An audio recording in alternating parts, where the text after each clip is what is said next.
కాంగ్రెస్ తరపున తెలంగాణ నుంచి రాజ్యసభ అభ్యర్థులుగా అభిషేక్ మను సింఘ్వి, వేం నరేందర్ రెడ్డి నామినేషన్ దాఖలు చేశారు. ఎన్నికల అధికారి ఉపేందర్ రెడ్డికి నామినేషన్ పత్రాలు అందజేశారు. దీనికి సీఎం రేవంత్ రెడ్డితో పాటు పలువురు మంత్రులు హాజరయ్యారు. ఎమ్మెల్యేలు, ఎమ్మెల్సీలు, ఎంపీలు పెద్ద ఎత్తున అసెంబ్లీ ప్రాంగణానికి తరలివచ్చారు.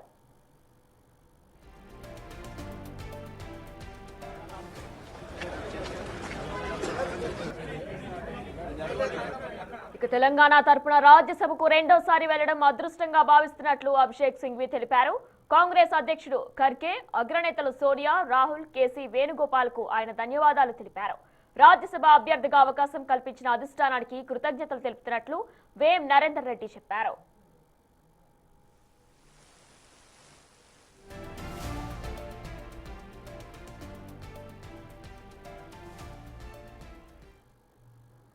రాబోయే రోజుల్లో ఇప్పటివరకు ఎలా పనిచేశామో రేపు భవిష్యత్తులో రాష్ట్రంతో పాటు కేంద్రంతో కూడా పనిచేసే విధంగా ఉండి రాష్ట్రానికి రావాల్సిన నిధుల విషయంలో కానివ్వండి, రాష్ట్రానికి ఉన్న సమస్యల మీద కానివ్వండి, రాజ్యసభలో పోరాడి రాష్ట్రానికి న్యాయం జరిగే విధంగా పనిచేస్తామని చెప్పి ఆశిస్తూ ముఖ్యంగా ఈ అవకాశం కల్పించిన కాంగ్రెస్ పార్టీ పెద్దలకు అందరికీ పేరు పేరున నా హృదయపూర్వక కృతజ్ఞతలు, నమస్కారాలు. Thank you. आशा और विश्वास करता हूं कि जो मुझे स्नेह मिला है, जो समर्थन मिला है और जो एक सौहार्द मिला है पिछले 2 वर्षों में, वो प्रचुर मात्रा में भविष्य में मिलता रहेगा.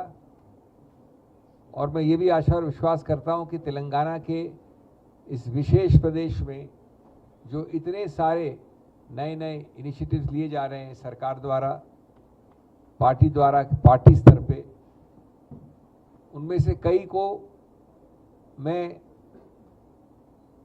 बहस, जिरे और समर्थन कर रहा हूं उच्चतम न्यायालय में. उन विषयों में कई सारे अलग अलग विविध हैं, तो मैं आशा और विश्वास करता हूं कि वो सब जनहित में चलेगा, पब्लिक इंटरेस्ट से बढ़ेगा. और आज मुझे बहुत ही गौरव है, बहुत हर्ष है कि मैं इस प्रदेश को वापस रिप्रेजेंट करूंगा राज्यसभा में, और इस स्थल से, गांधी भवन के स्थल से संबोधित करने में विशेष मुझे अच्छा एक लग रहा है. ప్రస్తుతం సిట్టింగ్ ఎంపీగా ఉన్న అభిషేక్ మను సింఘ్వి పేరును కాంగ్రెస్ ఎంపిక చేయగా ఆయన బుధవారం సాయంత్రమే హైదరాబాద్ వచ్చారు. రెండో స్థానానికి అభ్యర్థి ఎవరనే దానిపై రాత్రి వరకు చర్చలు, సంప్రదింపులు తర్వాత వేం నరేందర్ రెడ్డి పేరును ఖరారు చేశారు. ఆయనకు రాజ్యసభ అభ్యర్థిత్వం ఖరారు చేయాలని సీఎం రేవంత్ రెడ్డి కోరడం, అందరితో సన్నిహిత సంబంధాలుండే నరేందర్ రెడ్డి పేరుపై ఎవరి నుంచి అభ్యంతరాలు వ్యక్తం కాకపోవడంతో అధిష్టానం కూడా చివరకు ప్రాధాన్యమిచ్చింది. ఇక మరోవైపు రాజ్యసభ రేసు నుంచి బీఆర్ఎస్ వెనక్కి తగ్గింది. దీంతో 2 స్థానాలను కాంగ్రెస్ ఏకగ్రీవంగా దక్కించుకుంది.